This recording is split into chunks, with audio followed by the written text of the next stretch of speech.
Hey everyone, it's Mel Robbins, and let's talk about something we've all faced, self-doubt. You know that feeling, right? Like you're holding yourself back from going after what you really want. It whispers in your ear, tells you you're not ready, not smart enough, not experienced enough.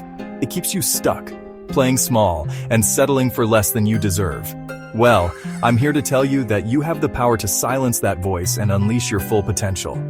We're going to break down 5 powerful steps to crush self-doubt and build unshakable confidence. Let's do this.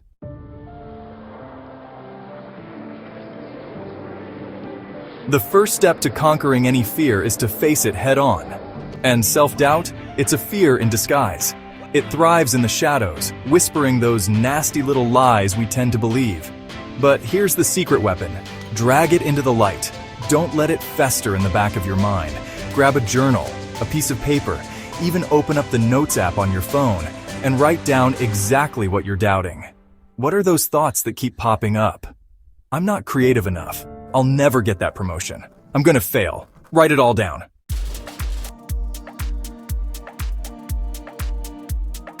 Okay, now that we've called out those self-doubt gremlins, it's time to hit them with some hard evidence. Because let's be real, self-doubt loves to distort reality, making us forget all the amazing things we've already accomplished. So, I want you to grab that journal again. This time, we're going on a little trip down memory lane. Think back to times when you succeeded, when you overcame challenges, when you proved those doubts wrong. Did you ace a presentation at work? Finish that challenging project?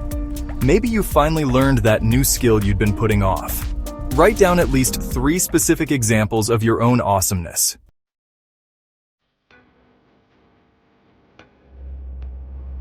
Alright, we're tackling step 3, and it's all about reframing that inner dialogue. You know that voice inside your head? The one that loves to whisper, "You can't do this." Or, "What if you fail?" Yeah, that one. We're on to that negative Nancy, and we're about to give it a serious makeover. The first step is to catch that voice in action. What's the story it's telling you? What are the doubts it's throwing your way? Is it saying you're not smart enough, not experienced enough, or simply not good enough? Write those thoughts down. Seriously, get them out of your head and onto paper. This isn't about dwelling on the negative. It's about identifying the saboteur that's holding you back. Remember, you wouldn't let someone talk trash to your best friend, so why let that voice do it to you? It's time to stand up for yourself and rewrite the script. You are capable of amazing things, but sometimes you need to remind yourself of that power.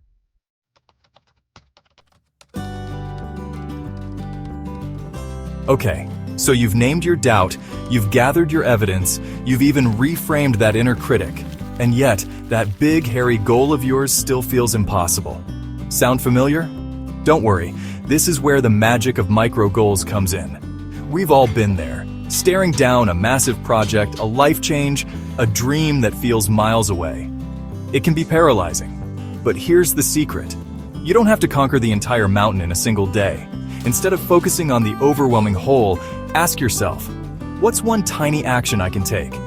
5 minutes, that's all you need. Write the intro paragraph. Research a potential client. Do 10 squats. These micro goals, these tiny steps, they're the secret sauce.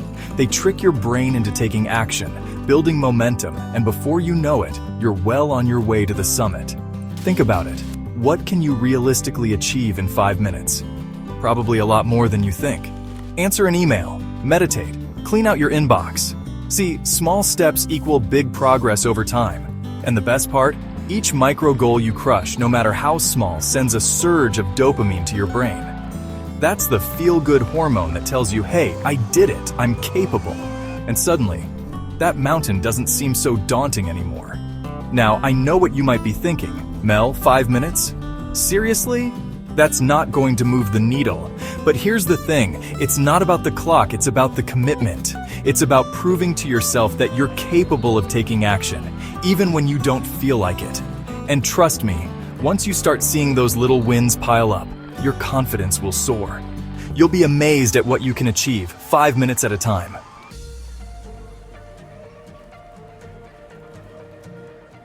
We've all been there, stuck in our heads, wrestling with self-doubt, feeling like we're facing it all alone. But here's the truth. You don't have to. In fact, trying to conquer self-doubt in isolation is like trying to run a marathon in quicksand. It's exhausting, and honestly, you're not doing yourself any favors. We are wired for connection.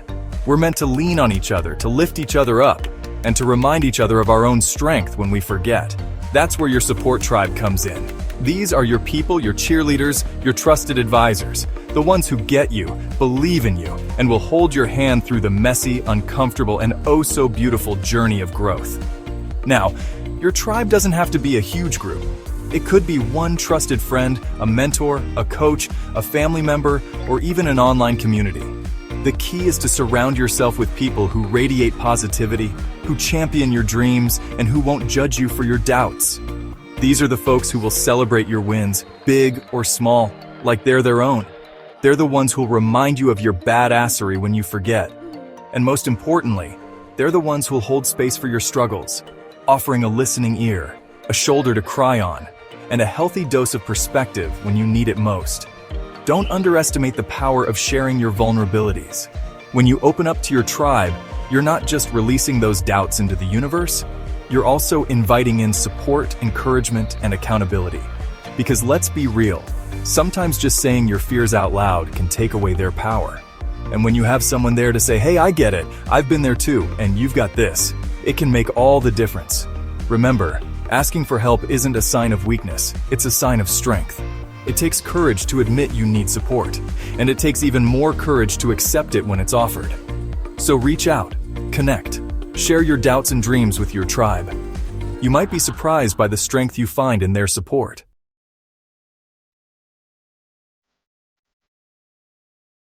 Let's recap. Name the doubt, gather evidence, reframe your thoughts, set micro goals, lean on your tribe.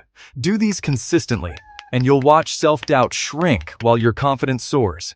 If you found this helpful, hit that like button, subscribe for more mindset tips, and share your biggest takeaway in the comments. Don't forget to download the free self-doubt worksheet in the description below.